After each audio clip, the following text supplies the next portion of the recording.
La première image qu'on propose à l'autre, elle est dessinée par notre corps. C'est-à-dire que c'est cet outil d'expression que le public reçoit en premier. Vous êtes grand, vous êtes petit, vous êtes blond, vous êtes une fille, vous êtes un homme, vous êtes androgyne, vous êtes ce que vous êtes physiquement. C'est la première impression que le public va avoir de vous.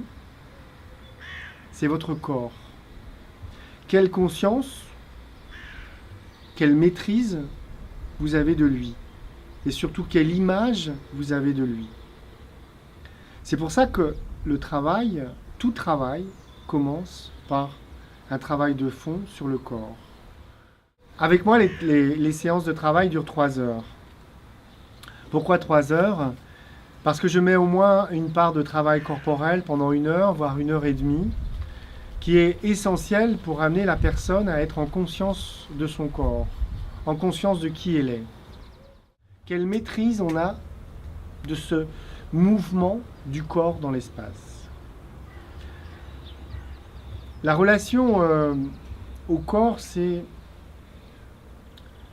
d'amener la personne à réaliser que son premier outil d'expression, c'est lui. Et à comprendre que sa première richesse, son premier support, son premier partenaire d'expression, c'est son corps. Et c'est lui qui peut lui permettre de se dépasser, de se surpasser.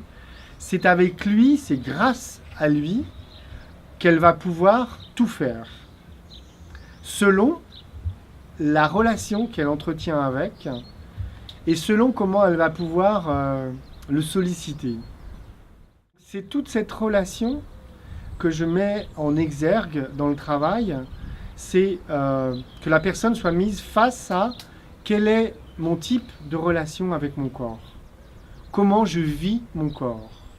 Et c'est à chaque fois des super belles surprises, parce que souvent des personnes vont être assez négligentes dans leur corps, non, elles s'en moquent, c'est pas important. Et puis, une fois qu'on aura mis en place le travail et qu'on aura commencé, la personne va réaliser à quel point elle s'en sert, à quel point son corps est un support essentiel dans son expression. Une fois que ce degré de conscience a été amélioré, on peut travailler avec le masque qui est, lui,